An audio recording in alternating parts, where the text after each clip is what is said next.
Jansen, Pemage Sardom Polar, Jansen Shogin Yodrunye, Pemajon Eje Sudran, Cordon Cadro Mampecor, Jeje Sudandrupchi, Jinji Lapchir Jesus Sol, Guru Pema Siji Warjen Gyurje Lomchan San, Pema Gesar Dom Pola, Yatsen Shogin Yudrunye, Pema June Je Sudran, Cordo Cadro Mampecor, Je Sudandruchi,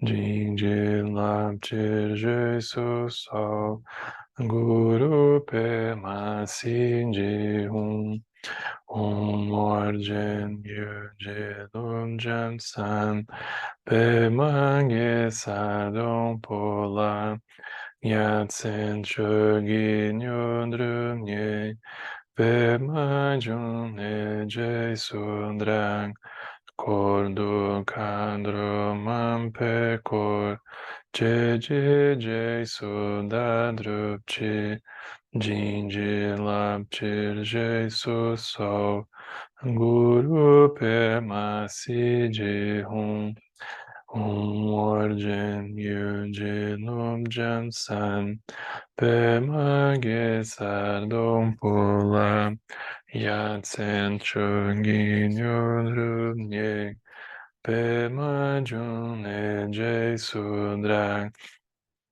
Cordo Cadro Mampecor, Je Sudandrupchi, Jinji Lapchir Jesus Sol, Guru Pema Siji Sanje Chodan Sochi Chonan La, Janchu Bardo Dani Chapsuchi, Dangi Jinso Jipe Sonanchi, Drola Pinchir Sanje Druparsho, Sanje Chodan Sochi Chonan La, Jancho Bardo Dani Chapsuchi, Dangi Jinso Jipe Sonanchi, Drola Pinche Sanje Drupasho, Sanje Chodan Sochi Chonan Ma, Janchu Bardo Dani Chapsuchi, Dangi Jinso Jipe Sonanchi, Drola Pinche Sanje Drupasho. Boa tarde. Boa tarde. Tudo bem, Henrique? Tudo jóia. Você tá em Fortaleza? Estou em Fortaleza. Tem que conversar essa semana, né? Vamos ver se nós marcamos aí. A gente Vou te se escrever ali pra gente marcar, com certeza. Tá atrasado esse papo. Então, tem quase um mês aqui que a gente não se encontra sobre esse texto, e eu não sei se vocês lembram, mas a gente está no capítulo sobre dinheiro. Então, das 3 partes do texto, a gente está na parte final já, mas a gente está começando a parte do dinheiro, né? E a gente começou a olhar o capítulo 12, que se chama A Questão do Dinheiro. É um trecho muito interessante, porque Trungpa Rinpoche começa a raciocinar com a gente como que essa relação com o dinheiro ela é profunda, complexa, ela esconde muitas estruturas kármicas que a gente não nem imagina que tem e que podem aflorar. E ele começa trazendo exemplos muito didáticos assim de centros espirituais, né?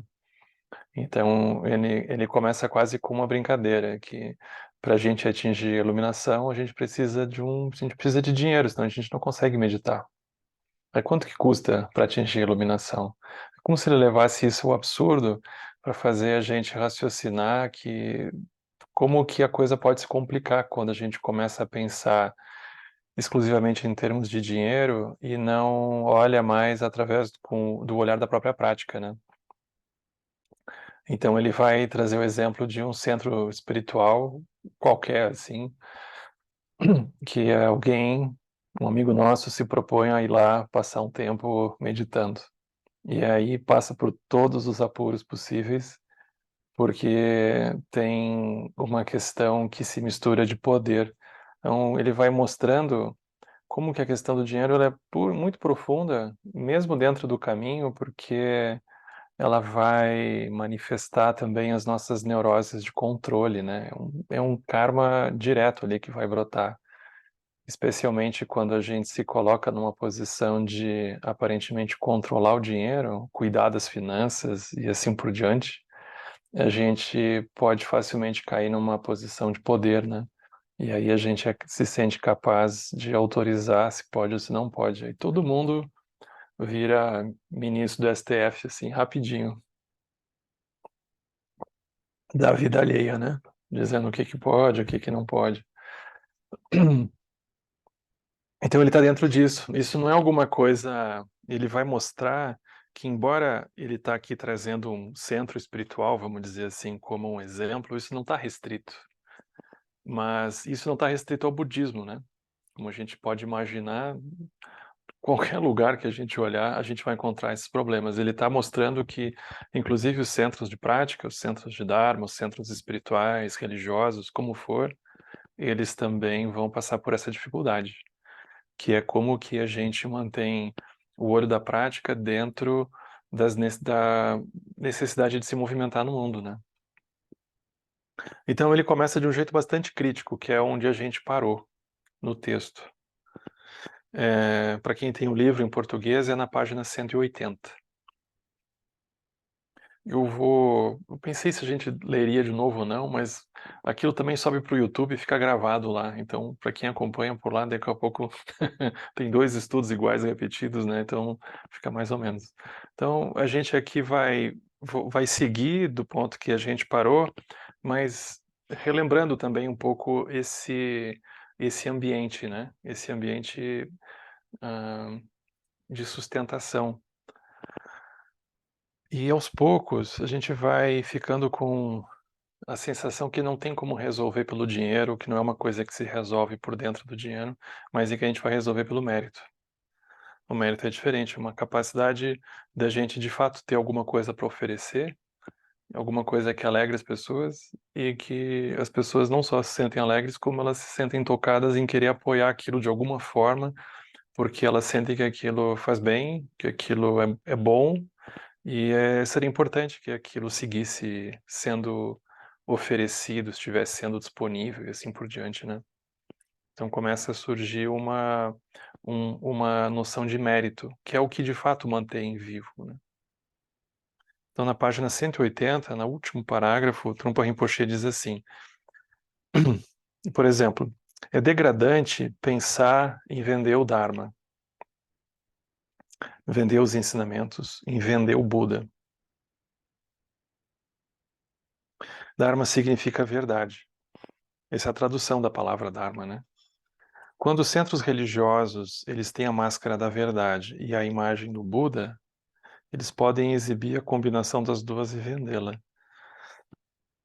Podem exibi-la e vendê-la externamente, e ela se torna uma prática comercial barata, exclusivamente baseada no ego.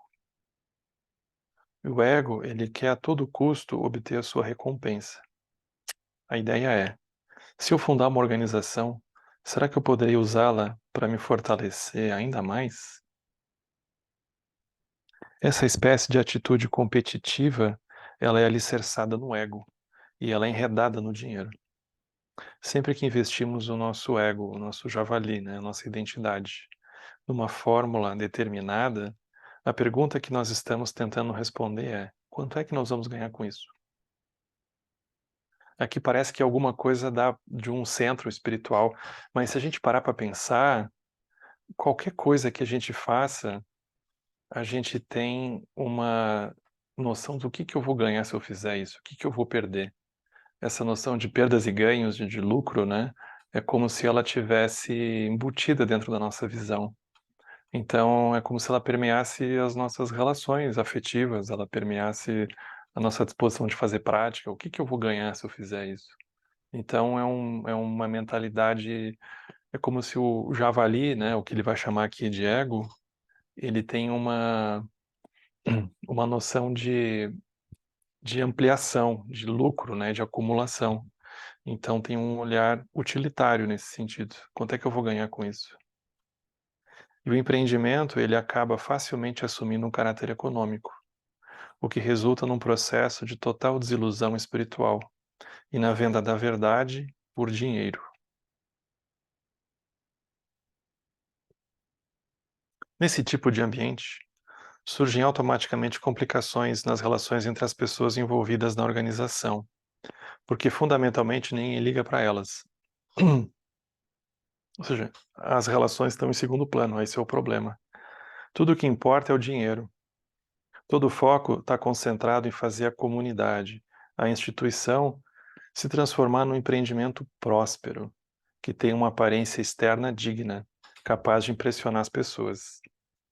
O empreendimento, ele se reveste de uma falsa dignidade, enquanto os líderes discorrem sobre os lucros obtidos, a riqueza coletada e assim por diante. Então, aqui é como se ele encerrasse esse grande capítulo de crítica à, à forma da gente conduzir um espaço de prática em que a gente vai se preocupar mais com o lucro ou exclusivamente com o dinheiro e não tanto com o que está acontecendo ali dentro, né? Com as pessoas, com os ensinamentos, com as práticas, né? Então ele coloca isso desse jeito. Isso aqui não é uma coisa budista, isso é uma coisa que acontece para qualquer lugar, né? Mas aqui ele puxa a brasa para a gente estar atento nisso, né?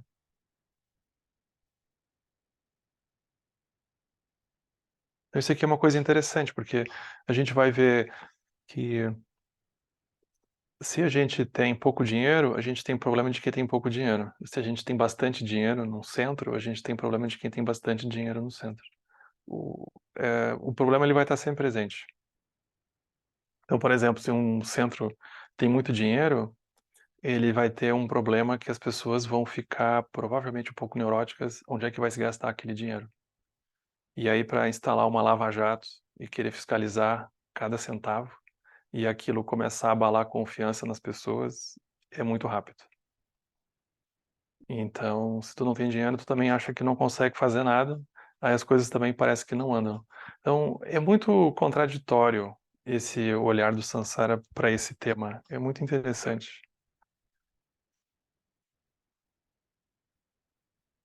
Em se tratando, agora ele começa a olhar para a vida. Então, aquilo fica interessante também para nós.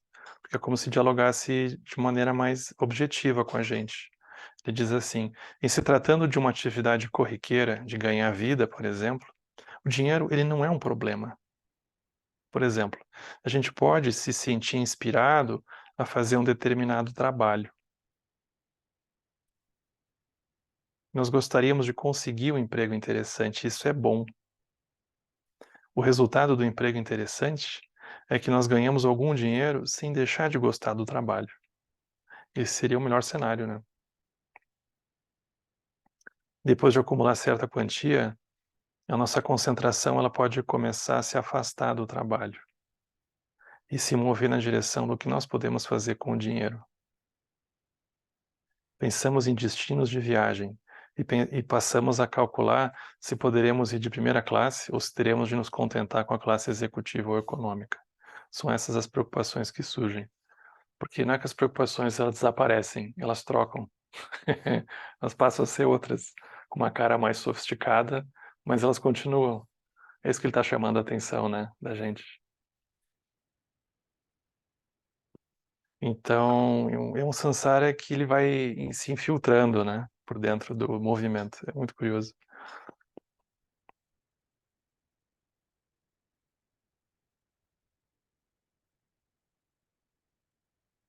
É interessante pensar que, por exemplo, às vezes a gente vamos supor que a gente tenha um mérito que a gente nem saiba e de repente aparece um dinheiro que a gente não contava. Aquele dinheiro aparece.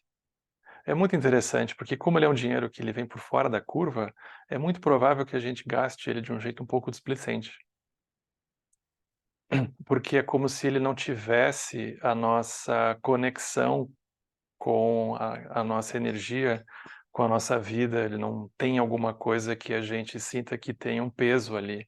E aí aquilo repentinamente evapora, assim, desaparece rápido às vezes, né? Porque não foi alguma coisa que a gente sentiu, que a gente botou, que a gente teve ali, né? Então, a própria noção de importância, de valor, de dar valor, né? Até mesmo de cuidado, ela é muito interessante na relação com o dinheiro, a relação com karma nesse sentido, né? Então, a relação com o karma do dinheiro, ele fica interessante de olhar por onde ele chega, né?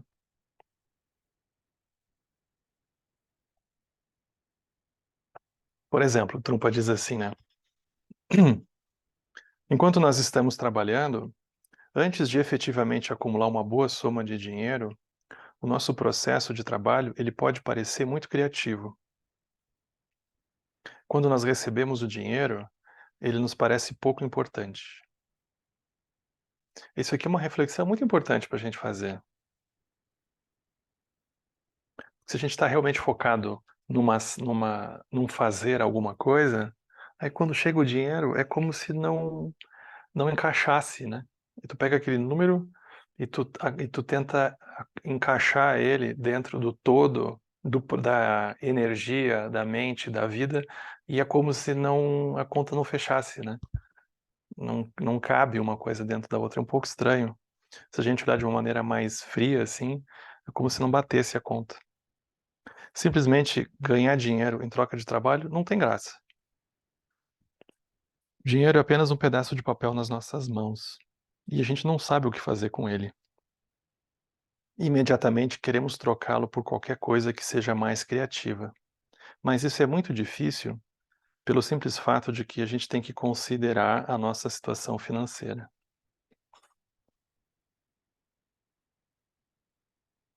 Aí começa a ficar claro essa percepção que por exemplo, o custo monetário de alguma coisa não está no preço da etiqueta ou no extrato lá que vem do cartão, alguma coisa assim.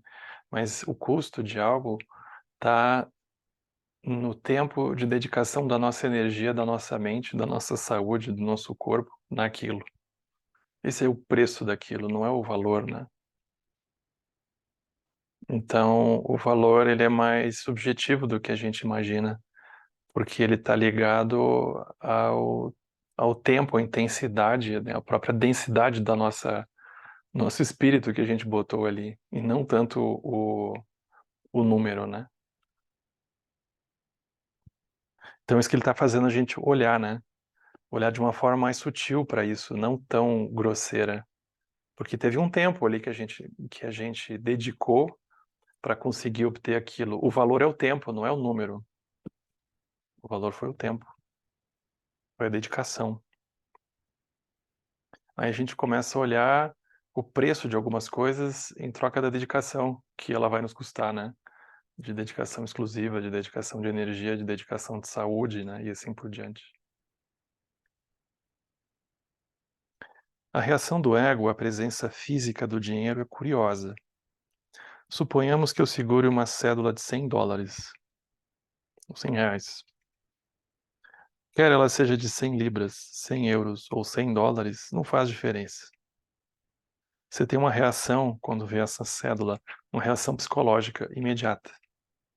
Não importa se você é um milionário ou se você é um pobretão. Você reage de certa maneira ao ver a cédula, ao observar o seu desenho. Alguma coisa lhe vem imediatamente à cabeça.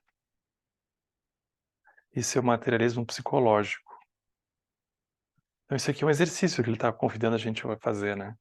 A gente fala do dinheiro, aí de repente a gente olha para uma cédula, para um número, né? A cédula está meio estranha hoje em dia, né?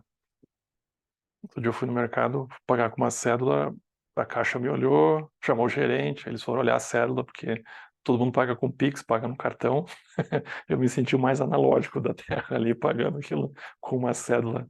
E ainda tiveram que chamar, quase que chamar a segurança para fazer um teste se a cédula era real ou não, né? Não tinha nem troco para dar depois, né? E o que é uma coisa complicada hoje em dia, porque o fato da gente não necessariamente se relacionar com o dinheiro de uma forma grosseira, mas ela tá, em muitos casos ser só um número, aquilo fica mais abstrato. Então, tu vê um número aqui, um número ali, não tem necessariamente a mesma, ah, o mesmo impacto kármico, talvez. A gente vê um número, aquele número tem um impacto, mas ele é diferente do que se você tem aquela quantia que você toca, né? Porque karmicamente, se aquilo é mais tangível para nós, é como se tivesse mais densidade, né? É porque as coisas existem no plano grosseiro, sutil e secreto, né? No grosseiro, aquilo nos pega de fato. Então, se a gente vê uma certa quantia e a gente toca e a gente vê ela diminuindo, aquilo, a gente vai vendo o que está acontecendo. Mas se aquilo está só numa dimensão abstrata, né, de um número que aparece numa tela, a gente talvez perca o fio terra e aquilo, daqui a pouco a gente não sabe o que aconteceu, né? E se foi, porque fica tudo muito etéreo, muito abstrato. Então, karmicamente, a gente funciona de uma forma mais grosseira, né? Então aqui ele está brincando com isso, né? Ele está fazendo a gente ver que, ainda que a gente possa falar que a nota de 100 é a vacuidade, mas quando a gente olha para ela, alguma coisa acontece. Então ele está convidando a gente a se dar conta disso, né? Dessa, o que ele vai chamar de um impacto kármico, né? Uma reação psicológica.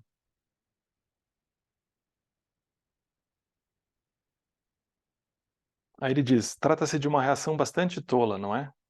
Realmente, o ato de exibir o dinheiro e manuseá-lo é totalmente idiota. Tenho certeza que você pensaria, se a gente estivesse vendo o Trump fazer isso, né? O que ele fará com esse dinheiro? Ele vai voltar a colocá-lo no bolso ou rasgá-lo? O exibicionismo, ele é desnecessário, não é o ponto.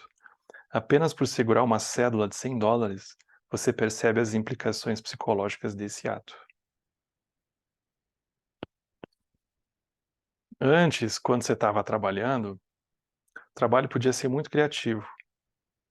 Mas quando uma cédula como essa lhe é entregue no final do mês, quando você vê tantos dólares ou reais na sua mão, a coisa toda murcha como um pneu furado.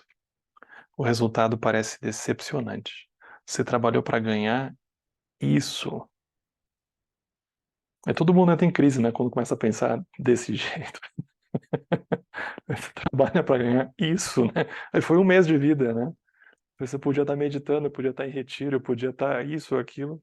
Aí eu gastei um mês da minha vida, mais um no caso, né? Para ganhar isso, né? Aí você senta e chora, né? Tanto é que tá em itálico aqui. Isso. A criatividade das pessoas é exuberante, mas quando elas são pagas por ser criativas, muitas vezes não vem sentido algum nisso. Isso que naquela época ainda não tinha talvez surgido o conceito de bullshit jobs, né? O trabalho de merda, que é o fato de tu estar fazendo alguma coisa que é completamente inútil, que não tem sentido nenhum e que ainda mais está com os dias contados, né? Se a gente pensar na inteligência artificial, chat GPT, isso daqui a pouco vai dar uma demissão em massa gigantesca aí, porque não vai mais precisar tanto de gente para fazer o tanto de coisa que tem por aí. E é muito fácil a gente achar que o que a gente está fazendo é inútil, não está produzindo impacto nenhum, é descartado rápido, e o tempo passa e a gente pensa, e aí, o que que acontece, né?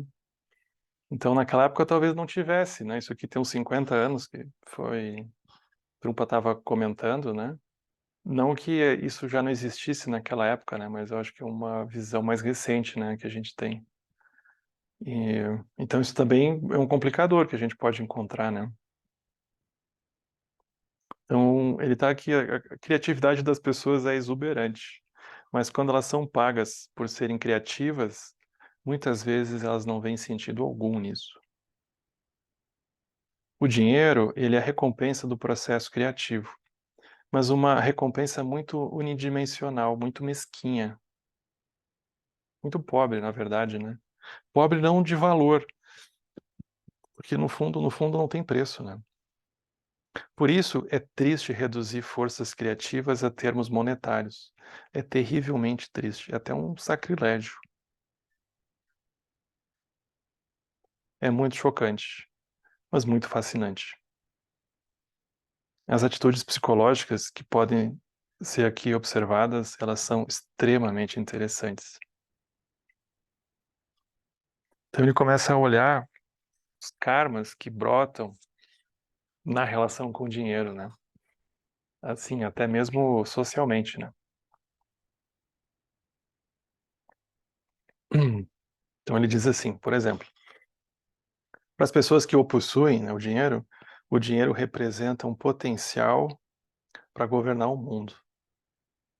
Isso é na cabeça delas, mas não na realidade. Por exemplo, o ricaço pode pensar: como eu tenho um monte de dinheiro, eu posso fazer um donativo para tal ou tal localidade e assim manipular as pessoas de lá para que elas façam o que eu quero. Esse é um jogo que qualquer pessoa rica pode jogar. No entanto, suponha que o lugar para o qual você pretende contribuir recuse o seu dinheiro. Isso vai contra as suas expectativas automáticas. Você supõe que eles gostariam de receber a sua contribuição em vez de recusá-la. Se eles a recusam, então você fica sem saber o que fazer. E atitudes assim são muito interessantes da gente se defrontar com elas, né? Que a gente chega numa situação e que o dinheiro não cabe, ele não resolve. Então ele diz: o que eu tenho dito, ele não significa de modo algum, na minha opinião, que o dinheiro deve ser considerado sem importância. Não é sobre isso. Ele é uma força muito importante na nossa vida. E ele não deve ser considerado algo que meramente vem e vai. Essa é uma postura muito ingênua. Nenhuma administração divina imprime e distribui cédulas de dinheiro para você. O dinheiro não vem e vai assim simplesmente. O dinheiro vem e vai junto com a sua ganância e com o seu apego. Você às vezes evita gastar dinheiro porque estranhamente alimenta um sentimento de forte reverência para com ele, que é o pão duro, né? O dinheiro é tão importante que não consegue gastar. Aí fica com medo de lidar com ele, né? O medo de circular aquela energia. No fundo é uma energia que não circula, né? Que é o pão duro. Sovina. Você poderia sentir a divindade do dinheiro. No entanto, quando vê algo que realmente deseja comprar, esquece a divindade do dinheiro e o gasta. E antes que se dê conta, só lhe restarão uns poucos centavos no bolso. É o contrário do pão duro, né? É interessante que se você não prestar muito atenção o tempo todo, o processo de dar e receber dinheiro, sem dúvida você não vai gastar de forma correta. Se você não der ao seu dinheiro atenção plena e não tiver consciência de quanto ganha e de quanto gasta, ele simplesmente voará pela janela, mesmo que você tenha milhões de dólares no bolso. Agora é uma coisa interessante, porque o Trumpa começa a dar uma aula de educação financeira para nós. Básica, né? Assim, noções básicas de atenção plena com o dinheiro. O básico, né? Saber quanto é que entra, quanto é que sai, para onde é que vem, para onde é que vai. É o óbvio, isso é atenção plena, né? Então, se a gente não presta atenção, não é assim, chamata, não presta atenção na vida, a gente não tem noção do que acontece. Com o dinheiro é a mesma coisa. Então, se a gente não der ao dinheiro atenção plena e não tiver consciência de quanto ganha, de quanto gasta, ele vai simplesmente voar pela janela, mesmo que você tenha milhões de dólares no bolso. Se ao invés disso, você se der conta de quantas pessoas trabalharam arduamente para ganhar essa cédula em especial, de quanta energia foi gasta por ela, então começará a pensar com mais cuidado sobre comprar e vender. Então ele nos introduz uma noção de causalidade, né, de cuidado super bonito, super importante. Essa atenção plena, ela tem como se fosse um respeito, né? A gente sabe que aquilo não é de graça, aquilo tem uma energia despendida da minha vida, da vida dos outros.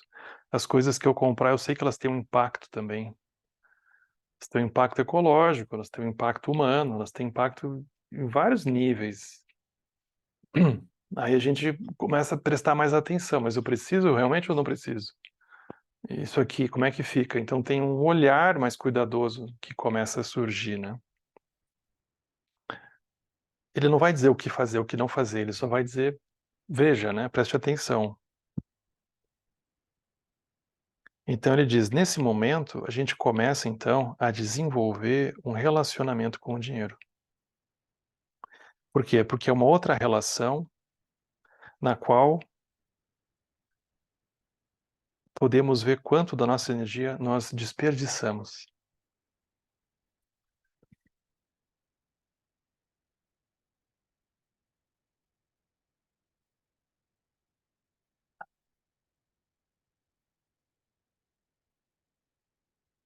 Nós vemos, e não necessariamente só em termos de dinheiro, quanto que nós abusamos da nossa energia nas mais diversas situações. Porque a gente abusa da nossa energia para muitas vezes ganhar um dinheiro que a gente nem vê para onde é que ele vai depois. É nesse sentido dessa inconsciência que ele está falando, né? A gente muitas vezes nem vê o que que faz, só faz. Então a gente abusa da nossa energia, da nossa vida humana, né? Da vida do humano dos outros também, das mais diversas situações. Nós gostaríamos de obter algum tipo de resposta em uma situação. Por isso, nós gastamos mais energia do que o necessário. Muitas vezes nós recebemos uma resposta, mas não a resposta completa.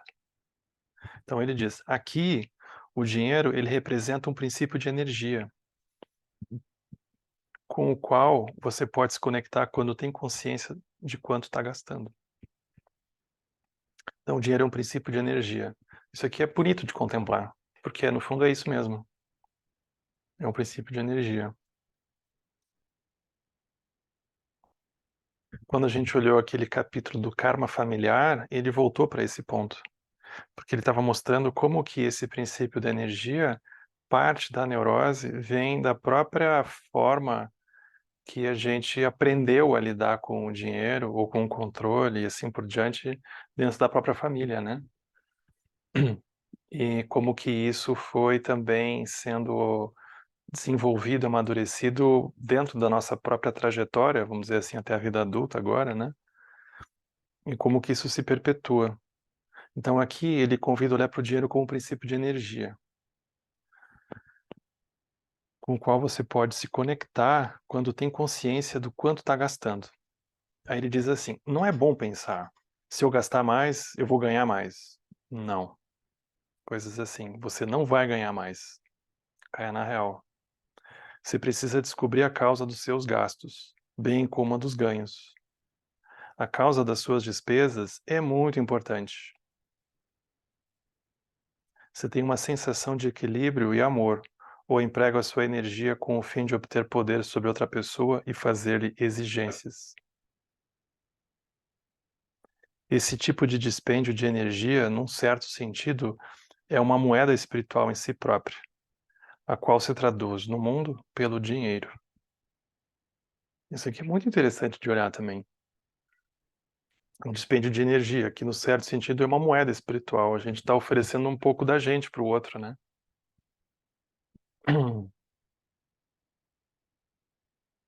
Desse ponto de vista, cada dólar ou cada real que você ganha ou que você gasta representa a sua própria energia do momento.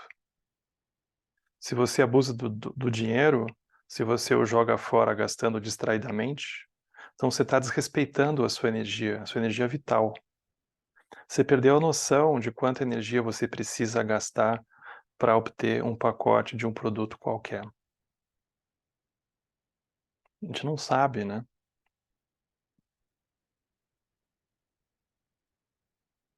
Então não é um número, é o quanto da nossa vida foi colocado ali, né? Da nossa energia.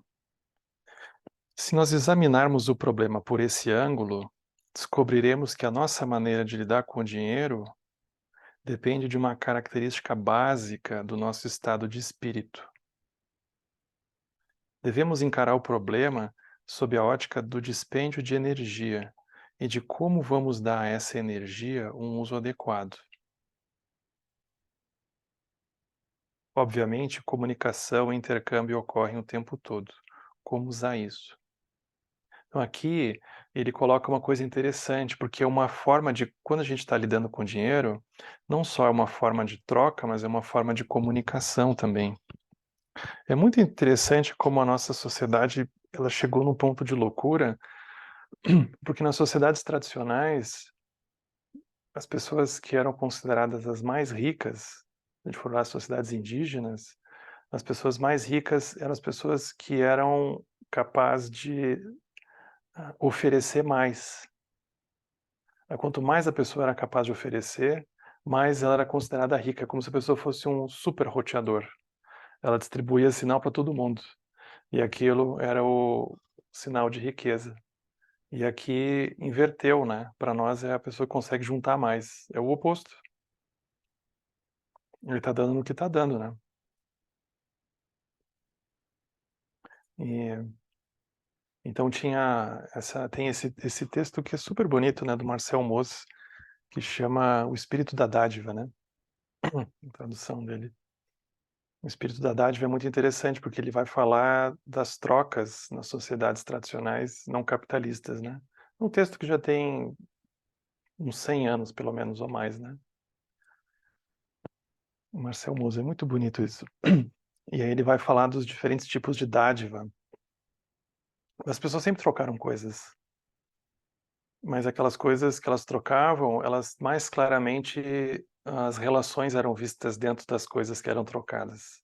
E à medida que o dinheiro foi ganhando proeminência, o sistema monetário, as relações foram desaparecendo. Então a contemplação do impacto kármico foi desaparecendo também.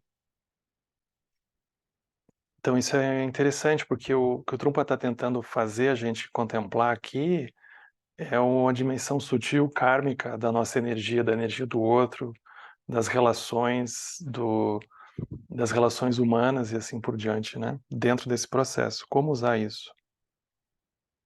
Ele diz assim, né? No final da página 184. Parece que o dinheiro faz uma enorme diferença no processo da nossa comunicação e dos relacionamentos, por causa das nossas atitudes pré-concebidas em relação a ele. Acho que todo mundo tem uma experiência de alguma amizade que a gente super considera ou considerava, e aí teve um momento que a gente inventou de fazer negócio, ou trabalhar junto, ou abrir uma empresa, ou alguma coisa. Acabou a amizade. Porque assim, amigos, mas aí começa a entrar nesse assunto, é como se entrasse num campo minado, né? Então a gente tem amigos ótimos, todo mundo tem pessoas ótimas, próximas, mas a gente não faria negócio com elas, a gente não misturaria as coisas, porque é um tipo de energia que introduz uma tensão kármica que a gente não sabe onde é que vai dar. É muito interessante. Então aqui ele está falando um pouco sobre isso, né? Como é complicado essa coisa, né? Então o dinheiro se torna um ponto-chave. Ele é um ponto-chave para separar as pessoas. Parece que para une, mas explode tudo de repente, né? Então o dinheiro ele tem esse poder, a relação kármica que o dinheiro é capaz de trazer à tona, né? É muito curioso. Por exemplo, se um amigo se recusa, ele era nosso melhor amigo, mas ele se recusa a pagar a nossa parte na conta do restaurante, automaticamente você é invadido por uma sensação de ressentimento ou de afastamento. E aí ocorre uma ruptura imediata na comunicação. Então a comunicação não fluiu mais, né? A gente sente que trancou. Assim, o dinheiro ele não é apenas uma coisa física, mas ele tem muito a ver com o princípio da energia, que está relacionado com a nossa atitude para com ele, né? Por isso que o Lama diz, olha, nunca empreste dinheiro. Dê. Melhor dar. Porque se emprestar, o débito kármico, ele é impagável. É muito impressionante. Porque aquilo tem um poder de manter a mente, o karma, a energia amarrado e explodir tudo, né? Botar tudo a perder, né? É muito interessante. Aí entra, tanto é que a gente está cheio de história de partilha, né? Familiar, herança, essas coisas. Aí é a Guerra Mundial se estabelecendo. Aí a gente descobre regiões explosivas, né? Muito interessante. Então é um princípio de energia. É uma energia que a gente não tem muita clareza como é que ela funciona por dentro de nós. E é uma energia que se manifesta por dentro do dinheiro, por dentro do karma do dinheiro, né? Então, dentro do dinheiro é que essa energia vai aparecer, vamos dizer assim, né?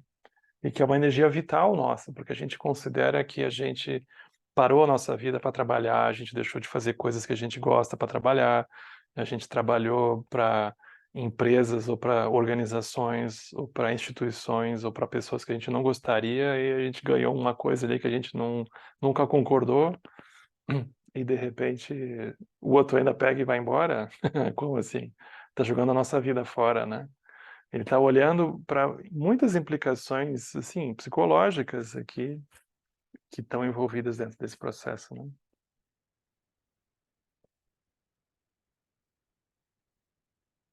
Então, o dinheiro ele não é uma coisa física, ele tem muito mais a ver com o princípio da energia, que está relacionado com a nossa atitude para com ele. O fluxo de energia das nossas ideias pré-concebidas se torna moeda de troca. Nossas ideias pré-concebidas tomam efetivamente o lugar do dinheiro.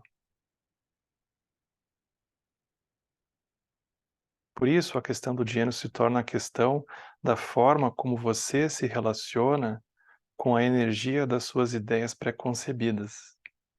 Ah, esse aqui que é o ponto, né? A dureza com a qual a gente tem as nossas certezas e a gente não está disposto a abrir mão delas. E o dinheiro materializa essa intransigência, vamos dizer assim, intransigência energética, né?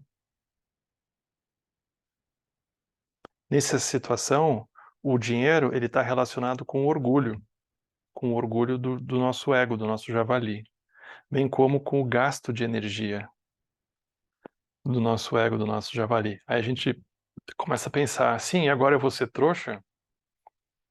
Vou dar de mão beijada para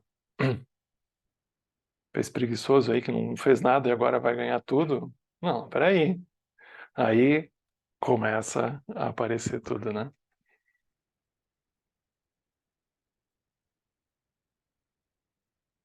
Então o dinheiro está relacionado com o orgulho do ego, bem como com o gasto de energia do ego. Mas o que que acontece quando você transcende essas fixações egoístas por meio da disposição de ajudar outras pessoas?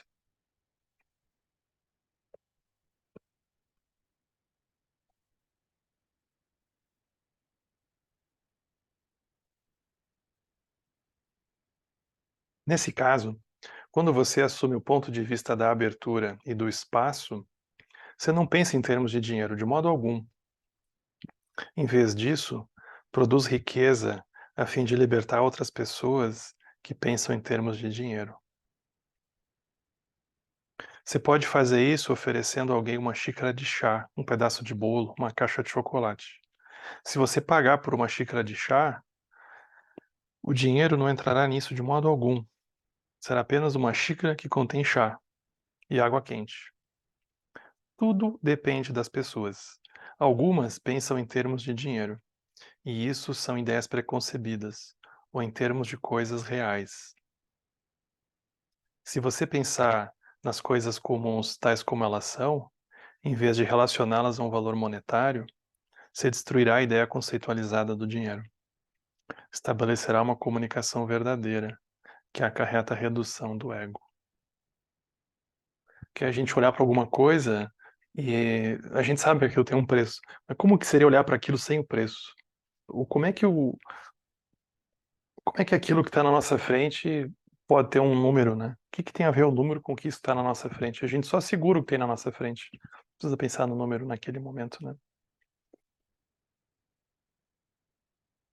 Mas aqui ele está também nos convidando a olhar para as relações, né? Quando a gente pensa em termos de relações, a gente nem pensa no dinheiro às vezes, né? Só faz. Você pode ver as coisas simples e diretamente, sem pensar no dinheiro que elas custam. Não importa quanto se paga pelas coisas tais quais são. O valor de um objeto não é o que aparece na etiqueta do preço. É o que você atribui quando sente uma ligação essencial com ele. Por isso que as pessoas são capazes de pagar montanhas de dinheiro por uma camisa de time de 50 anos atrás, meio rasgada, meio fedida, desbotada, que tu olha e tu pensa, isso aqui nunca. E aquilo é capaz de valer uma montanha de dinheiro, né? E assim vai. Então, é uma relação emocional, muitas vezes, né?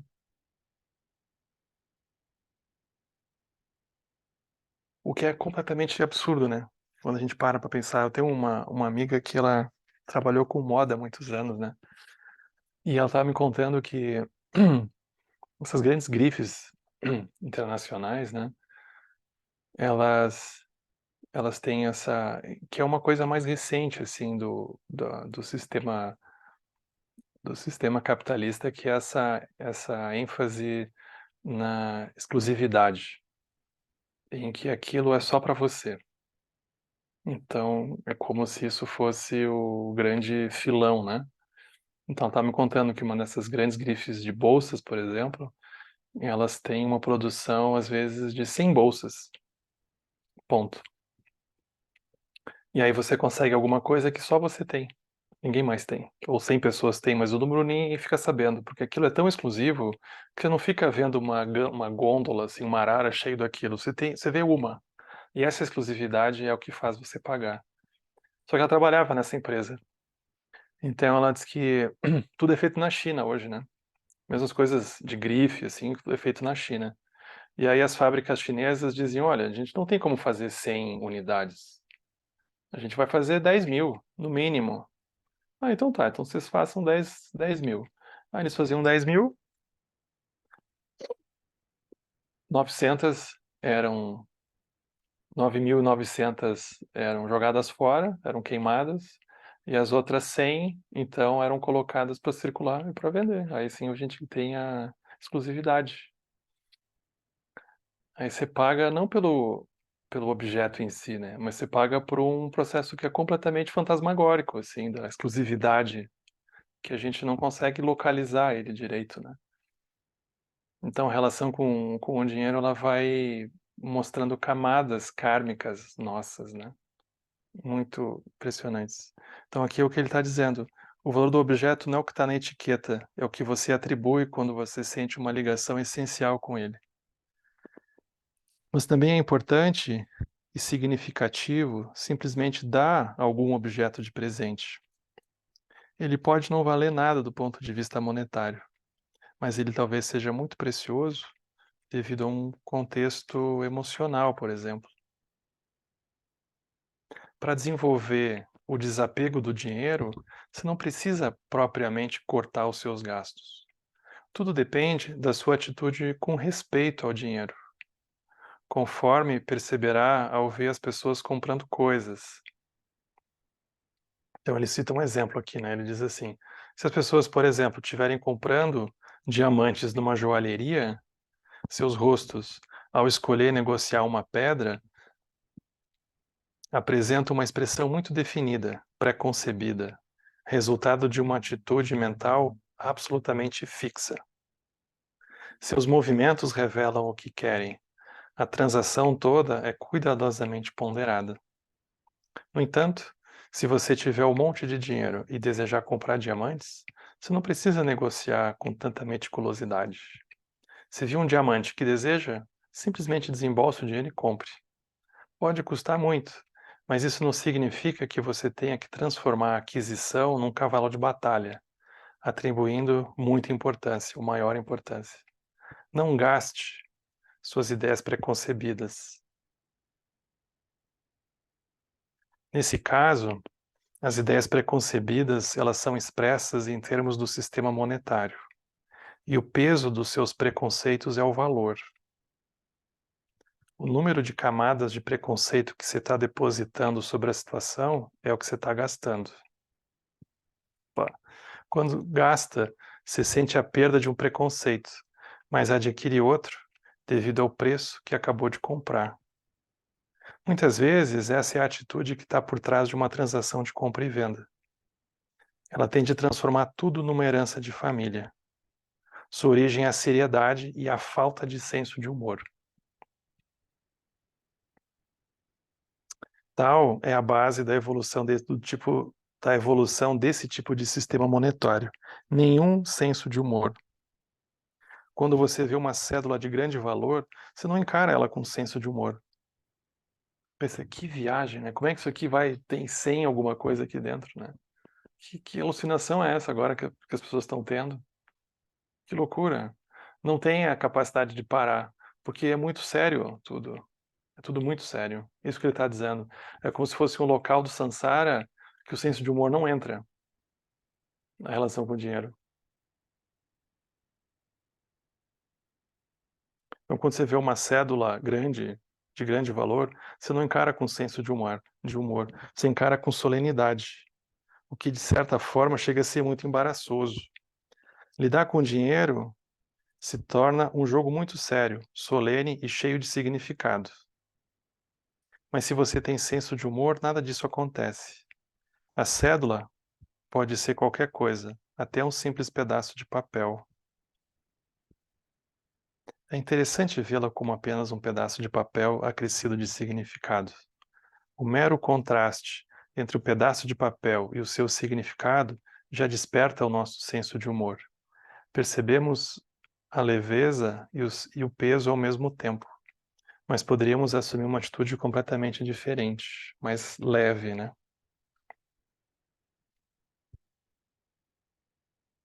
A gente vai ler esse último trecho aqui para a gente poder conversar, porque tem muita coisa interessante aqui, né? Ele diz assim: no exemplo das pessoas que compram diamantes, parece que elas estão comprando de uma forma muito sensata. Elas elas estão totalmente empenhadas nessa troca de riqueza.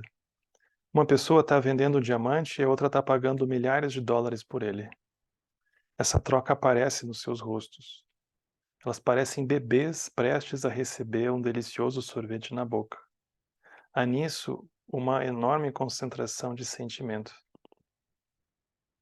A mesma expressão facial intensa ela pode ser vista nos cassinos, nos jogos, enfim. Não estou aprovando ou desaprovando, estou apenas notando o lado divertido dessa loucura toda. De modo geral, eu não recomendo que você faça ou deixe de fazer alguma coisa. Eu apenas ilustro o contraste entre isso e aquilo. Isso que é um ponto interessante aqui, né? Ele não vai dizer certo ou errado, isso ou aquilo, mas ele vai ajudar a gente a ver a contradição do processo todo. Nesse caso, nota-se o aspecto ganancioso e intenso da situação, do rosto da pessoa, na oposição a uma atitude para com o dinheiro, na qual se poderia negociar de uma maneira natural, realizar a troca com despreocupação. Você poderia facilmente ir até uma joalheria e gastar milhares de dólares comprando um diamante. Poderia fazer isso despreocupadamente, sem dar muita importância ao fato. Suponho que eu próprio, eu não tenho uma mentalidade de milionário. Trumpa Rinpoche dizendo, né? Eu gasto dinheiro muito fácil, mas obtenho as coisas que eu quero e usufruo delas com muito gosto e prazer. Nós vamos parar nesse ponto aqui, né?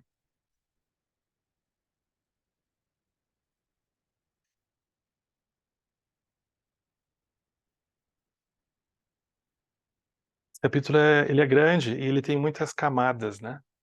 Semana que vem a gente vai voltar a alguns pedaços, porque ele tem várias camadas escondidas dentro aqui de relações kármicas com o dinheiro, né? Que seguem reverberando na gente, né?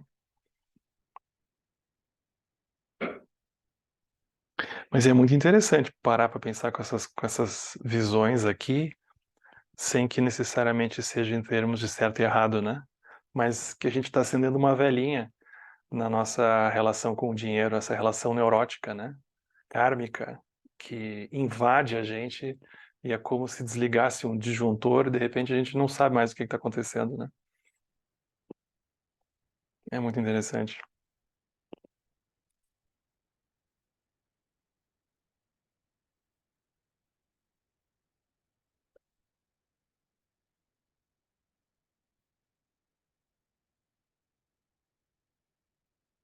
Giovana, por favor. Tudo bem, Henrique? Tudo bom? Eu fico muito, muito encantada com esse texto, porque eu acho que ele traz, assim, como tu diz, muitas e muitas camadas, né? A cada parágrafo que tu ia lendo, me vinham conexões, assim, relações, né? Sobre o meu funcionamento com o dinheiro. Mas eu fiquei pensando em... Agora me vem três coisas, né? Uma é uma indicação de um filme, porque eu vi um filme ontem que se chama Assassino da Lua. Como é que é? Tem o nome do filme aqui. Assassinos da Lua das Flores. É um filme do Scorsese que tá em cartaz agora nos cinemas. E ele fala de uma. Ele tem 3 horas de duração e ele fala de uma comunidade indígena americana que o seu território foi descoberto petróleo, né? Então, essa população indígena se transformou numa população muito rica, né? E aí aparece todo o contexto, assim, da tentativa, da exploração, né? Dos brancos, assim, tentando se conectar com eles, né? Para conseguir... eles começam a matar eles, né? Assim, é uma coisa muito louca, assim, porque as pessoas, os brancos arrumando, assim, se casar com as indígenas, né, para serem, os seus filhos serem, como é que ele diz, ficarem com direito a receber, né, aquelas terras, aquele dinheiro, enfim, é muito maravilhoso o filme. E ele fala justamente disso, né? E, assim, de como é diferente, o jeito que cada um trata dessa questão, né? Impressionante, muito, muito legal, acho que vale a pena. Legal. E aí eu fiquei pensando numa outra coisa, né? Quando ele fala, assim, que o dinheiro é energia e que a gente tem essa tendência eu fiquei conectando comigo, né? Parece que a gente tenta comprar energia, né? Como se fosse Uhum. assim, a gente tem dinheiro e aí tal coisa vai me trazer energia. Daí eu fico pensando, isso é muito caro, isso é muito barato. Eu não devia comprar isso porque é muito caro. Aí eu compro aquilo.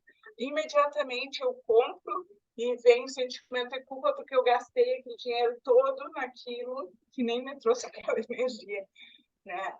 É muito, é muito desgastante, né? Porque a gente faz isso o tempo todo, né? É muito, muito difícil, assim.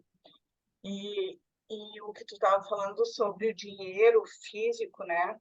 Que a gente não tem mais. Isso é uma coisa que me deixa meio confusa até, né? Porque hoje em dia tem Bitcoin, tem coisas que eu não consigo mais dimensionar. A gente não Uhum. sabe nem em que plano que está isso, né? Antigamente a gente ganhava as notas do dinheiro, né?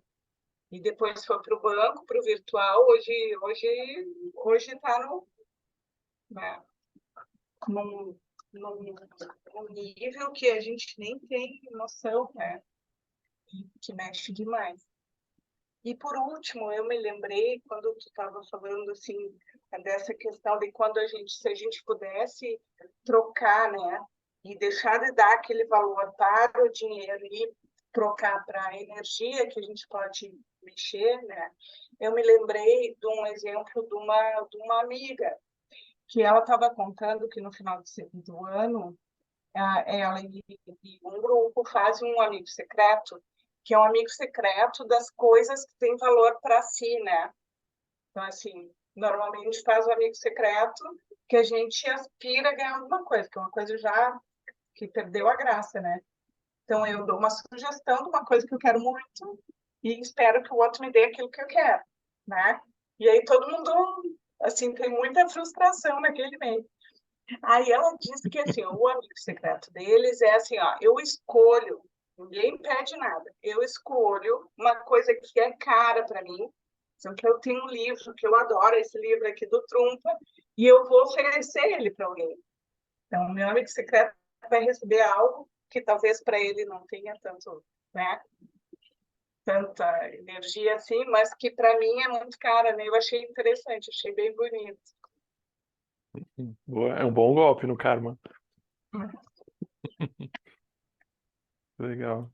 Fica a dica, né? Daqui a pouco tem Natal, amigo secreto, essas coisas, fim de ano, né?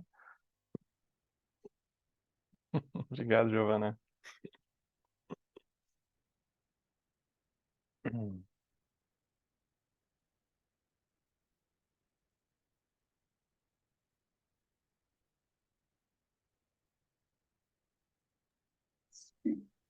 Henrique, Oi, oi, tudo bom?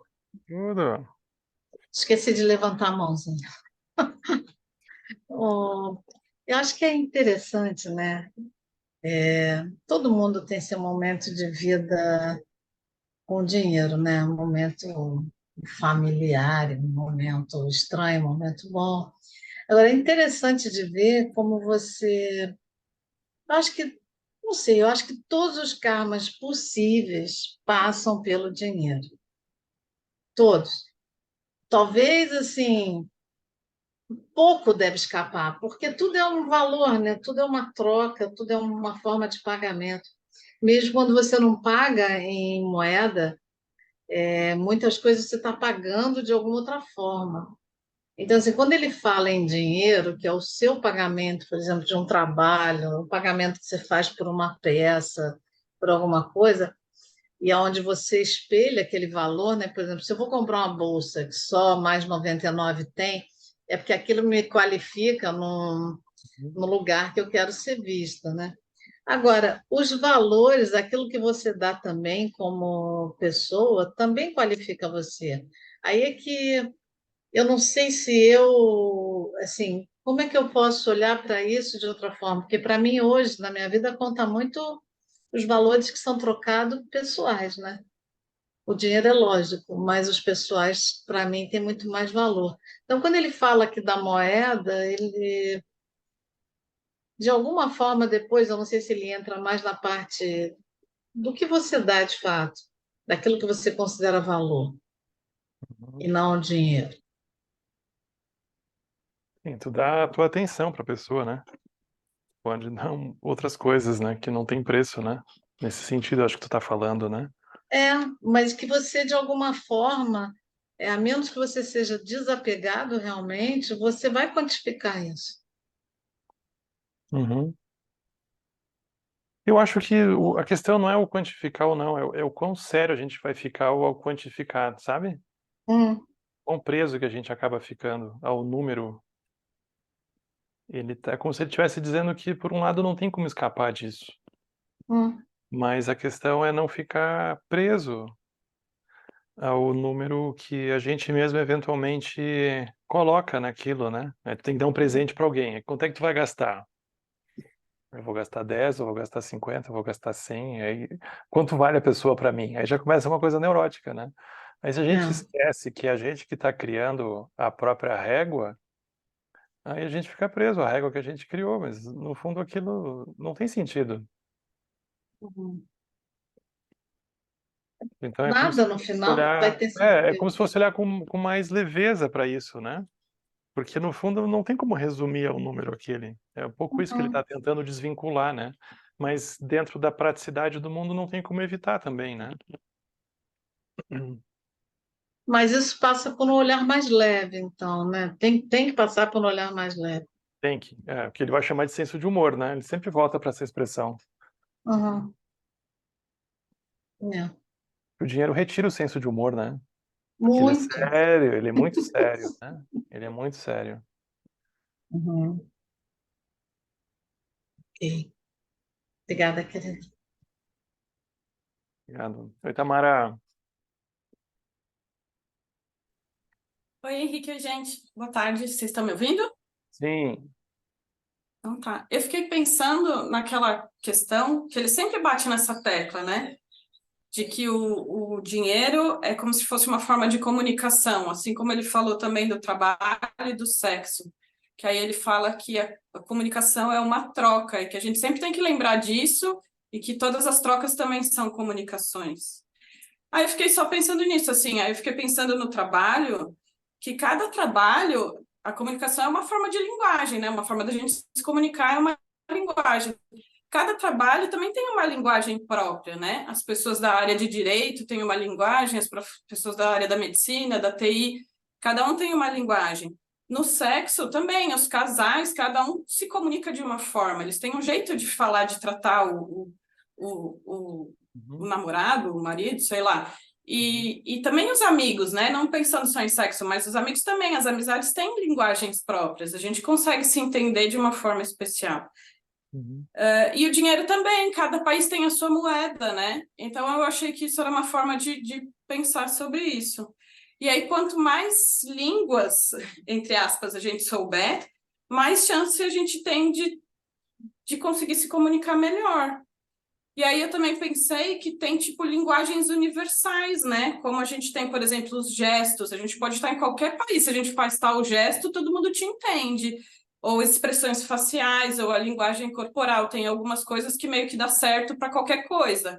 Fica meio assim, sem entender tudo, mas pelo menos um pouco entende. Aí eu pensei uhum, nisso, sabe? aham, Aí eu não sei se eu viajei muito, mas aí quando ele estava falando especificamente do dinheiro. Aí eu fiquei tentando entender essa coisa da comunicação no dinheiro, né? Aí ele deu o exemplo da bolsa, né? Da bolsa exclusiva. Aí eu fiquei pensando assim, quando a gente gasta com um objeto exclusivo, a gente meio que está comunicando que valoriza uma exclusividade. A gente valoriza ser um ser único, diferente de todos. A gente acha importante ser especial, por exemplo. Foi isso que eu pensei, tá? Mas eu não sei se eu estou viajando, uhum, generalizando. uhum, Aí uhum, também, assim, quando a gente doa, faz uma doação para uma instituição de caridade, a gente está tentando comunicar que a gente valoriza ajudar outras pessoas. Quando a uhum, gente compra um diamante, eu achei, né, que eu também posso achar errado, que a gente está comunicando que valoriza a riqueza, a beleza e a raridade de alguma coisa. E, por exemplo, se a gente é muito discreto com os nossos gastos ou cuidadoso com a exposição daquilo que a gente gasta ou do que não gasta, talvez a gente esteja comunicando que a gente se incomode que os outros saibam da nossa vida e comentem dos nossos valores. Eu achei isso, assim, não sei se eu uhum. achei errado. Não, acho que faz sentido.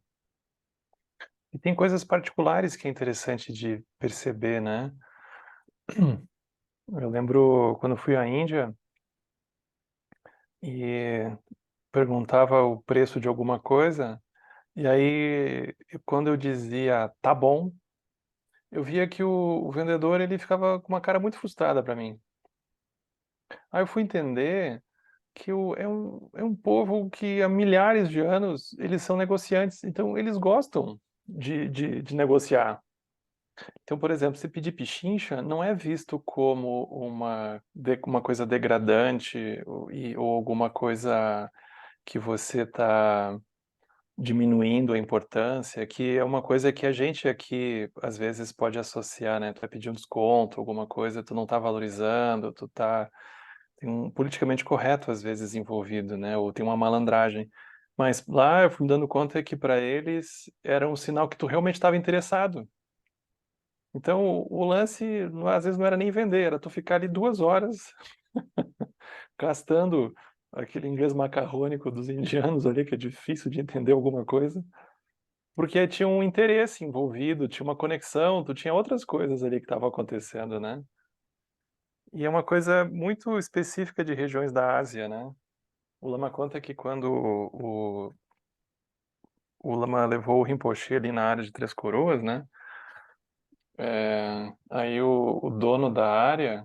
O Lama era dono da área vizinha, né? Mas o dono, a área mesmo onde tem o templo era um colega do Lama que era o proprietário. E aí ele colocou o valor, né? Em dólares já na época, né? E aí o Lama conta que o Rinpoche ofereceu 10 mil a menos. E o Lama ficou desesperado, né? Ele disse, nossa, eu vou dar um jeito aqui de pagar a diferença, mas imagina, eu vou perder um amigo ainda. Ele já nem queria vender. Aí vem o Rinpoche, o meu mestre, vem e oferece 10 mil a menos, um absurdo. E aí ele foi entender que era o método oriental de resolver, porque você negocia, você está interessado e você vai indo ali, né? Você vai estabelecendo uma conexão, um vínculo, você vai desdobrando aquilo. É uma outra forma completamente diferente de se relacionar, né? Mas aquilo, quando você olha, você pensa, ah, ainda vai ser mão de vaca nessa altura do campeonato, né? Que história é essa? Mas não é sobre isso, é uma outra cosmologia, basicamente, é uma outra visão de mundo. E cada um tem a sua, né? Então o Trungpa está dizendo que tem esses preconceitos, isso que ele chama de preconceito, né? A gente bate o olho e a gente não suspeita que aquilo é construído. Para a gente aquilo é completamente natural, é dado, né? O que é certo, o que é errado, o que vale, o que não vale, o que é justo, o que é injusto, mas isso também é, num sentido mais profundo, né? Então ele está convidando a gente a desenterrar um pouco esses karmas, né? Que eles estão implícitos, mas muitas vezes não vistos, né? Na relação com o dinheiro. Então, eu achei isso um pouco assim, sabe? Porque se a gente pensar no trabalho como uma linguagem, o sexo como uma linguagem e o dinheiro como uma linguagem, aí às Uhum. vezes a gente pega algumas situações, como essa que você falou do Rinpoche, ou aquela do amigo que sai para comer com outro amigo, aí ele quer pagar conta, não quer pagar conta, aí você mistura várias linguagens, aí dá um embrólio e aí a pessoa não sabe mais. Às vezes ela era boa numa linguagem, mas aí misturou com a outra, aí ela É, se perde, né? comunicação é um desafio, é isso mesmo. Então, de repente, no Brasil, a pessoa pode ficar ofendida se você pechincha, mas lá na Índia o cara se sente exaltado porque você pechincha, porque você está querendo conversar com ele. Então, é super difícil, assim, né, quando junta as coisas. Por isso tem que estar aberto, né? A gente vai devagar, assim, vai sondando o terreno, né? A gente parte do princípio que a gente não sabe, né? Aí a gente já começa melhor. Então tá, obrigada. Obrigado. Oi, Célia. Oi, Henrique. Oi, boa tarde, pessoal. Pois é uma questão cultural, né? Isso, não só a nível de karma familiar, mas assim, do lugar onde você está, né? Porque essa coisa de negociar ou não, e às vezes tem muita gente que não gosta de falar de dinheiro, eles Uhum. querem ser discretos e não gostam de comentar. É um assunto muito delicado para muitas pessoas. E tem pessoas que são mais liberadas nesse sentido, mas em geral é uma coisa bem por baixo do pano, pelo menos na nossa cultura, né? Porque nos É, rodados, as pessoas realmente não gostam de comentar nisso. Então é assim, é meio cultural, né? Mas eu acho que também é uma coisa dos nossos tempos, porque lá para trás era tudo à base de troca, né? Tinha uma coisa que era barter, né? Que uma coisa trocava pela outra quando não tinha moeda. Então existia mais uma conexão, você sentia mais a coisa da troca, né? Hoje em dia a gente nem sabe o que é troca. Você quis trocar um papel moeda, não conseguiu. Aqui também ninguém tem troco no Rio de Janeiro, ninguém usa mais dinheiro. É um toque no aplicativo, é um toque no computador e foi, né? O uhum, dinheiro virou isso, né? Então é muito pouco tangível, né? Ficou uma coisa assim etérea, totalmente. E é mais difícil de você sentir essa questão da troca. uhum. É Essa, verdade. essa parte como que desapareceu, pulverizou, né? Com a digitalização das coisas. Então, essa sensação de falta de troca, quer dizer, corta essa parte da comunicação, do seu relacionamento com aquela energia, né? Fica uma energia muito volátil, uma coisa muito.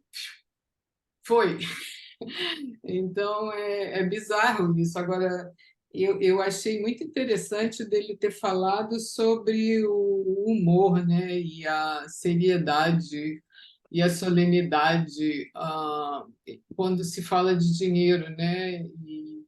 E realmente é difícil essa parte de ter leveza e senso de humor com aquilo, de alguma forma, uma coisa meio enraizada que já vem assim com um certo peso, né? Não sei. Uhum. Mas para mim, assim, de uma coisa mais recente, é uma coisa que ficou até complicada e isso veio muito à tona com a minha cerâmica, por exemplo, porque eu fui participar de bazar, então tinha que dar valor para as minhas peças. Assim, como que eu vou fazer um negócio desse?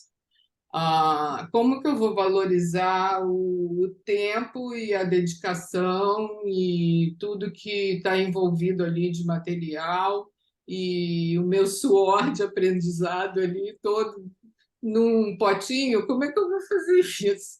Então, assim, é uma coisa que é difícil, porque é um objeto, tem uma utilidade, ou não, pode ser só decorativo, mas ainda assim tem uma utilidade, mas assim, vai valorizar isso.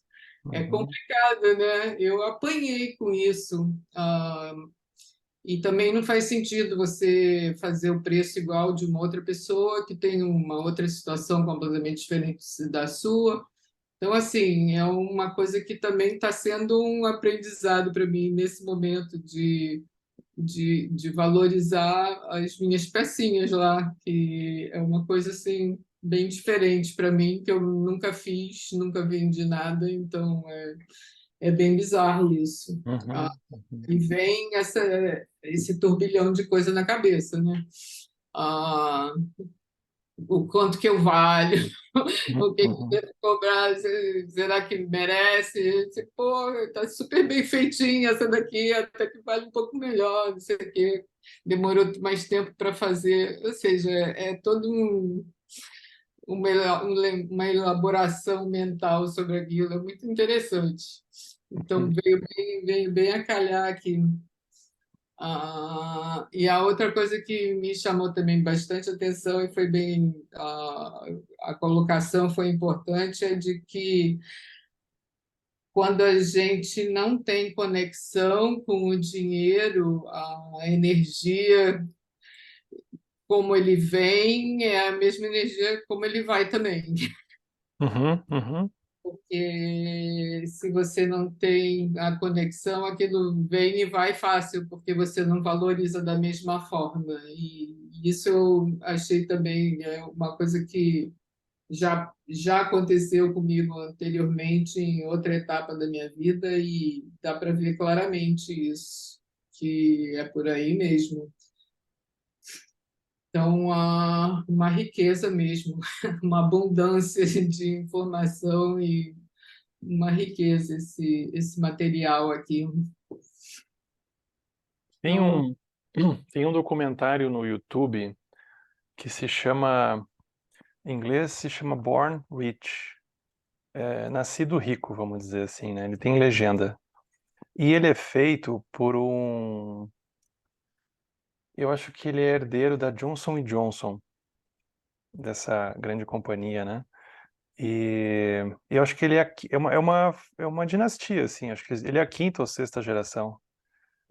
E ele não precisa fazer nada, porque eles têm CEOs, eles têm empresários extremamente é, sofisticados cuidando lá, e aí ele conta que ele fez aquilo jovem, assim, né? E aí ele vira pro pai e pergunta, e aí, o que que eu faço da vida? Aí o pai diz, não, você tem que ter um hobby, você tem que ter alguma coisa para fazer. Você tem que, quer aprender a pintar? É muito louco, é muito maluco, porque ele vai mostrar uma relação completamente maluca, assim, que desequilibrada, assim, doentia, basicamente, com o dinheiro, né? Dessas grandes corporações em que tu nasceu dentro daquilo e aquilo é tua prisão ao mesmo tempo. E aí tu não consegue desenvolver uma relação de sanidade, é como se essa porta tivesse fechada quase. É muito maluco, é, é é totalmente muito surreal. maluco. É surreal. E a questão do filme que a Giovanna comentou é brilhante, e é um soco no estômago, porque é de uma crueldade o que os brancos fizeram com a comunidade indígena. eles casavam com as mulheres e assassinavam elas para ficar com o direito às terras. Era um negócio assim descarado e de assassinatos. Mas eu gostaria de ver esse filme sob o olhar dela, da mulher, do ator principal, que mostra a história toda pelo lado dos brancos, né? O enfoque, como é contada a história, o narrador, vamos dizer, a narração do filme. E teria sido, assim, eu acho, o pulo do gato de fazer esse filme com o olhar dela, da mulher, Osage Country, né?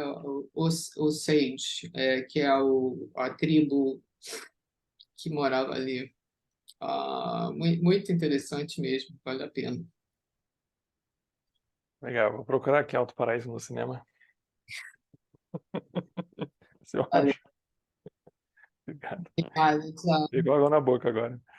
Obrigado. Oi, Francisco. Oi, Henrique, boa tarde a todos. Bom, é sobre a questão do humor, do orgulho, né? É uma história meio assim, mais ou menos, né? Na minha infância, eu fui criado até certa idade, 10, 8 anos, numa cidade que fica a umas 4 horas de Vitória. Meu pai era médico e ele era bem desapegado assim das coisas. Então, ele atendia muita gente gratuitamente. Então, no final do ano, no Natal, perto do Natal, ele ganhava pato, Uhum, galinha, uhum, cabrito, porco, um monte de coisa, né? E como ele também tinha uma origem baseada nisso, ele achava legal aquilo, entendeu? Assim, ele recebia desde o mais simples, enfim, era uma troca interessante, né? E eu assistia aquilo tudo e achava legal, até ajudava a botar tudo em ordem para ninguém matar ninguém ali, os animais. Muitos anos depois, eu tive propriedade rural também, né? E até 2015. E teve uma situação que um vizinho meu, ele tinha uma propriedade que não tinha energia elétrica. Então, ele participou de uma reunião, eu até estava nessa reunião também. E, enfim, tinha um lance de transformador, né? Que a pessoa tinha que comprar um transformador uhum, e que demoraria um tempo, assim, para chegar, né? Só que, no caso, o transformador dele não demorou a chegar. E ele foi atendido por um rapaz de 20 e poucos anos, assim, né? Com uniforme, a empresa, que na época era chamada Excelsa. E ele ficou muito feliz, sabe aquela pessoa que, de repente, assim, ele imaginou já a propriedade dele iluminada e uhum. tal, entendeu? Então ele ficou muito motivado com aquilo, né? E ele ficou muito feliz com aquilo. Eu conversei com ele e tudo. Aí depois que a gente saiu, ele ficou imaginando o que ele poderia dar para esse rapaz, como se o rapaz fosse dono do transformador, né? E E ele queria dar um presente, porque o transformador dele foi o primeiro que saiu, e ele estava muito satisfeito, muito feliz, né? E aí ele pensava em dinheiro, mas ao mesmo tempo ele achava que se ele desse dinheiro, seria uma compra, né? Ele estaria comprando o cara, né? Essa cidade fica a 4 horas de Vitória e a cidade onde tem essa propriedade fica a 1 hora de Vitória, quer dizer, mais perto da civilização, né? Da colonização, né? Então é uma história complicada essa.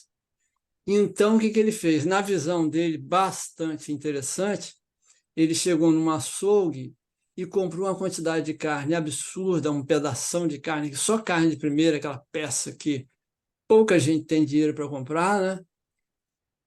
E me convidou para ir na casa do camarada para levar essa carne. Eu fui, né? Mas assim, eu não esperava que eu ia encontrar ali, né? O Achei cara era bastante. vegetariano.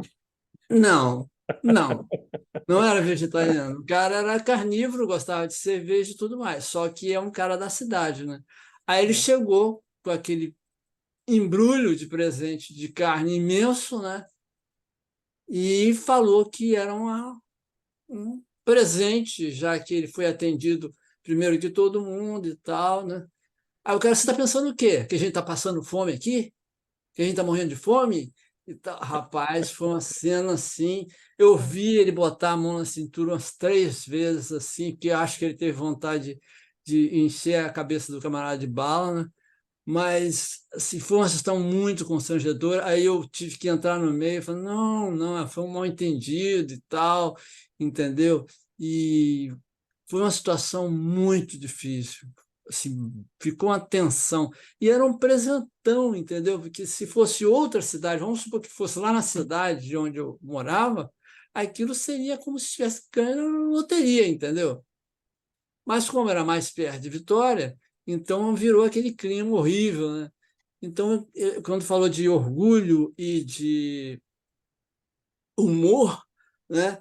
Embora não esteja falando diretamente de dinheiro, bota a questão da social, né? O Uhum. valor que a pessoa dá a uma coisa, né? Sendo que aquela quantidade de carne, que se ele fosse revender aquela quantidade de carne também, ele faria muito dinheiro com aquilo, que o cara deu muita carne, entendeu? Então eu tive lembrando disso aí, eu resolvi contar essa história, como as pessoas, assim, o olhar das pessoas para a situação, né? Que da mesma maneira que a gente recebia um franguinho, né, no Natal, ali frango vivo, né, andando e de asa, tinha que matar, limpar, tirar as penas para comer, né? O cara recebeu uma carne pronta, quilos e mais quilos, né? E se sentiu ofendido como se ele pertencesse a uma família de famintos, pessoas carentes, pobres, que é uma humilhação ser pobre, né? E que precisava ser alimentado por carne de boi, entendeu? Ele não era nada vegetariano, entendeu? Mas ele reagiu dessa forma. É a história que eu resolvi contar aí para vocês verem como é que é. Então, essa situação, assim, vai muito também da mente de cada um, né? Total. Como você vê a situação em si, né? E tem um mestre brasileiro, inclusive um instrutor brasileiro, que ele lembra muito da questão da troca, né? Que antigamente se fazia muita troca, que não tinha esse negócio de comprar e vender, né? Você trocava, né? Igual nesse filme recente muito bom do Ataque dos Cães, não sei se você chegou a ver, sobre o Ataque dos Cães, é um faroeste excelente, ganhou até Oscar, né? E tem um lance que um índio vai em uma determinada propriedade para comprar um couro de boi, e a mulher do fazendeiro doa o couro de boi, ao invés de vender, né? Aí o índio faz questão de dar algo para ela, ele se sentiu na obrigação de dar, faz parte da cultura, né? É uma troca. Aí ele Uhum. pegou uma luva que ele tinha, que foi feita toda na mão pela mulher dele, né? E deu para a mulher e, enfim, ficou tudo certo. Embora o problema aconteceu foi porque a mulher não cobrou depois pelo couro de boi, mas isso já foi com o marido dela. Mas foi bastante interessante. Então, eu contei isso aí para a gente ver como a gente tem uma visão distorcida das coisas, né? Muitas vezes as pessoas estão querendo presentear a gente com alguma coisa e a gente, por princípios, né, ou por recalques, né, por sentimento de inferioridade em relação à questão financeira, temos atitudes, né, bastante complicadas. Inclusive, a pessoa que doou, que é uma pessoa ótima, mas apesar de andar armado, escondido assim, mas era uma pessoa muito agradável, assim, uma pessoa boa, né? Sim, sim. Mas por uns momentos ele chegou a quase fazer uma bobagem, porque o outro falou muita bobagem para ele, entendeu? Uhum, uhum, É uhum. isso aí. Obrigado. Valeu, valeu, Francisco. E aí, Fábio? Oi, pessoal, tudo bom? Eu não vou contar nenhum caos, porque o Francisco já contou, né? Então, Mas é legal, né? Eu achei legal o caso do colega aí, o Francisco. E aí, realmente, é o que eu estava pensando. Quer dizer, o galo, o Padana, tem a ver com dinheiro. Claro que o Padana é mais amplo, né, que o dinheiro, envolve tantas coisas, né? Mas tá com a cobra, velho. Aquilo é uma matança. Eu vou por ali também. É aí que a gente se mata, né? E eu acho engraçado porque essa visão do Buda, javali, galo e cobra, né? É o que está nas relações internacionais, cara, que a gente acha que é tão complexo. E eu trabalho com uma disciplina que é Relações Internacionais da América Central e Caribe, né? E eu, de vez em quando, eu começo eu olho, é o galo, é a cobra. E o problema é que o javali se esconde sempre, né? Isso é Uhum. muito incrível, o javali se esconde sempre. Aí a gente vai tentar domesticar o galo. Aí tem várias historinhas, a gente vai moralizar o galo, né? Mas caramba, velho, isso não funciona isso. Mas tudo bem, é melhor, né? Ou então a gente vai domesticar a cobra, né? A Costa Rica eliminou o exército, acho que foi em 47, né? Eliminou a cobra. Né? Funciona, melhorou, Aham. entendeu? Então tem, acho, um aspecto assim mais grosseiro de Upadana, né, do galo, que é o dinheiro, né? Se eu for contar a história aqui, eu também vou contar muito, já está tarde para contar a causa aqui, até porque os que contaram antes estavam ótimos, né? Mas é muito incrível. Aí eu acho que é assim, o texto dele, ele vai nos levando assim uma perspectiva de vendo isso para ver o javali, velho, porque por trás está o javali, então é muito louco, né? É muito difícil ver o javali, cara. A gente é muito difícil. Aí entra aquilo que dizia a Tamara, né? Do idioma, e é só isso, é só um idioma, não é? É muito legal. E outro dia eu estava pensando isso, cara, porque na sociologia a gente tem os positivistas, seriam os que seriam os objetivos, né? E o Durkheim seria o subjetivo, digamos assim. Outro dia eu estava olhando, na meditação, olhando umas coisas, experiências nossas, de caramba, velho, tudo é subjetivo, no sentido, tudo é um idioma, tudo é uma construção, até o nosso sofrimento, né? E então e isso é muito louco. E no texto maior eu achei legal, ele usou de vez em quando a expressão a crise, né? E a palavra o idiota, né? Tal. Tem até texto de quando o cara vê esse javali, a gente diz, puta que pariu, desculpa, tá até gravando dizendo palavrão, mas o cara é um idiota, velho. A gente é real. Aí, depois, aí tu vai tentar rir de ti mesmo, que não vai ser fácil, né? Mas tu diz, nossa, é muito idiota. Mas a gente é pego ali, então, né? O negócio do dinheiro para durante a metade da pandemia lá, não sei o que houve, que a filha mais velha, né? Ela estudou administração e ela disse, olha, pai, eu posso ir ajudando nas coisas, porque era sempre eu e a Ana, né? A esposa, né? E aí a gente começou a confiar nela, né? Dizer, filha, então vai, né? Tal. E ela, mas como me custava aquilo, né? Do ponto de vista assim, porque o cara, porra, tu tá lá, né, tal, né? Até foi engraçado que tinha um documento que a gente precisava para... Eu precisava de um documento, burocracia do Ministério da Previdência e tal, sei lá. E aquilo estava um ano que não chegava. Daí, quando eu pedi para a filha fazer, em um dia ela fez. Era quase como se algo dissesse assim, cara, outro confia, tem uma hora que a gente vai ter que confiar, porque se tu ficar velho, então já vai treinando, porque tu vai ter que confiar. Então, aí é uma forma da gente domar o galo e a cobra, mas ver o javali, então, graças e louvores sejam dados ao Senhor Buda a todo momento por mostrar o galo e o javali, mas enxergar o javali velho ali, né? Mas é isso aí. Vamos lá. Obrigado, Fábio. Hum. Tu assistiu, Felipe? Boa tarde. Aí, não é que o tempo foi passando, né? Achei que ficou meio apertado, mas falar rapidinho assim, eu lembro que alguém uma vez falou sobre a gente enxergar o dinheiro como se fosse uma cédula de voto, né? Eu achei isso muito interessante também, de a gente escolher o que a gente quer que perpetue, né? Então tem um pouco a ver com isso da energia que a gente coloca nas coisas também. Então, sei lá, se você comprar um livro, se você fizer uma oferta para um Dharma, você vai fazer com que aquele autor continue fazendo o trabalho dele, né?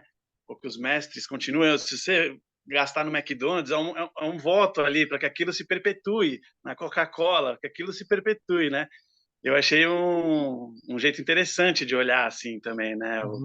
Como é, como é que a gente coloca essa energia, né?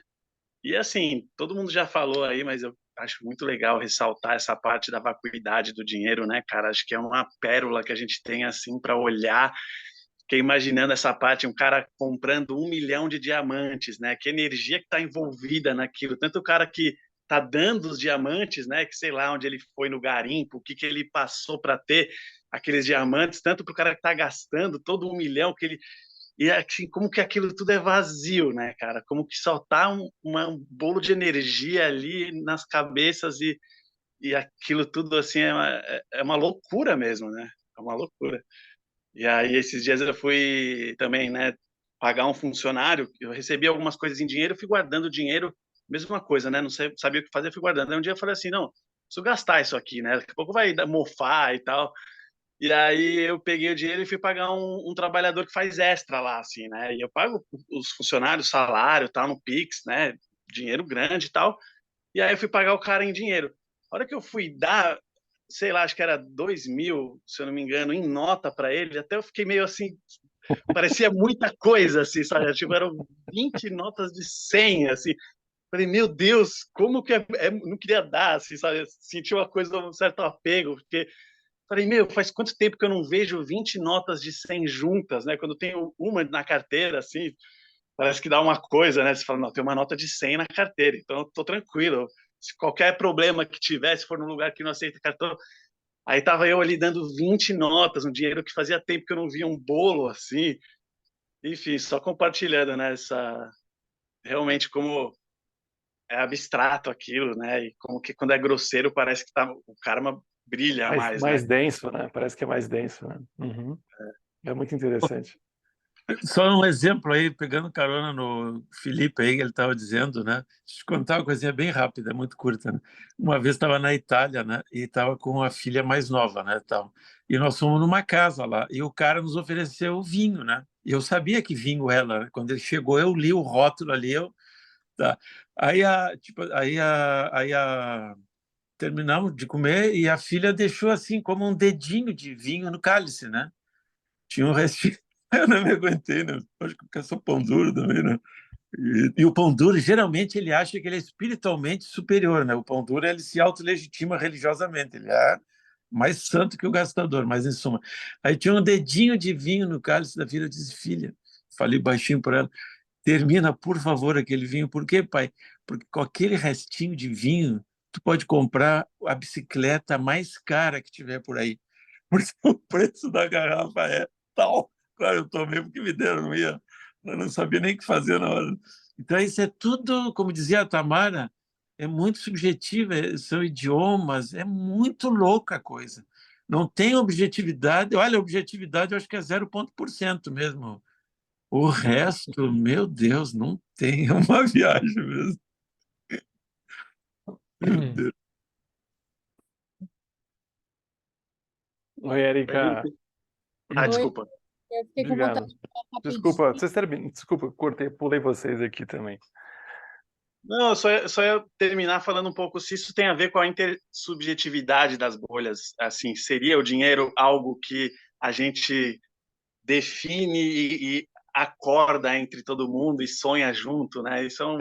É um consenso mais ou menos, né? Mas é como se precisasse de um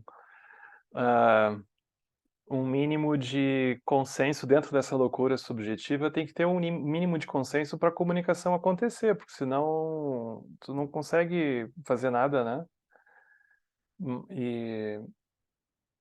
Mas ao mesmo tempo isso é a dificuldade, quando a gente vai num outro lugar, né? Que é um outro consenso, a gente não consegue encaixar o nosso naquele, né? E aí fica muito desproporcional, né? Aí a gente vê o quanto que aquilo que a gente achava que era absoluto é super pequeno lá do mundinho que a gente vive, né? Porque no outro lugar que a gente vai, aquilo já não vale nada. Aquilo já não vale nada. É muito louco pensar que a civilização toda está baseada nessa loucura agora, né? É muito maluco, é muito insano pensar que isso é o que conduz a sensação das vidas e das relações internacionais e da educação e de tudo, é muito insano, assim, é muita alucinação junta, né? Nossa Senhora. E se não fosse suficiente, tem inflação, tem juros, tem É, câmbio, né? Aí tem mais um monte de coisa para deixar mais complexo. é, imposto. Oi, Erika. Oi, Henrique, eu fiquei com vontade de falar quando o Fábio falou sobre a equivalência do pão duro com gastador. Eu não sei se vocês já leram a Divina Comédia, a parte do inferno. Eu li na pandemia e tem uma parte, assim, eu sou o que seria a gastadora, certo? E o meu irmão seria o que é o pão duro. E lá na Divina Comédia é muito interessante porque no sistema lá que ele inventa dos pecados, que ele vai descendo o inferno e vai percorrendo, o pão duro e o gastador são totalmente equivalentes, porque eles ficam os dois como se fossem em equilíbrio, numa roldana do tempo. Então, assim, o bom é a gente encontrar esse meio do caminho, né? Só que, assim, eu não estou agora em condições nenhuma de encontrar esse meio do caminho, estou mais lá, eu vou já pedir um emprego para o Felipe, aí com esses negócios pagando os funcionários. Eu nem com quem ele trabalha, meu filho, mas quando acabar aqui meu desespero, eu vou já pedir um emprego, porque enfim, mas era só para trazer um pouco esse senso de humor do Trump, né, para a gente olhar, porque às vezes é um pouco desesperador, né? A lógica do boleto, a lógica, como você está dizendo, né? Que rege, é como se isso regesse os nossos corações, quando na verdade é É, simplesmente o dinheiro é um meio hábil, assim, né? Do karma, para você soltar ou então adquirir mais, mas, né? total. Tá, gente, são 6 horas já. Vou fazer dedicação. Que os méritos deste encontro se expandam e toquem a todos. Que o Mestre Universal da Paz e da Compaixão, Sua Santidade o Dalai Lama, juntamente com todos os mestres de todas as tradições que veiculam essa mensagem, tenham longa vida. Que todos estejam a salvo de gerar pensamentos negativos, o obstáculo mais destrutivo. Que esses pensamentos nunca surjam em nossa mente. E que todos os seres também estejam livres de pensamentos negativos. Quem Luk Chosun Rin Luk Chedza Lin Sasun Chapar Peldro Ju Chosun Não Adan Midrau do Sungede Show.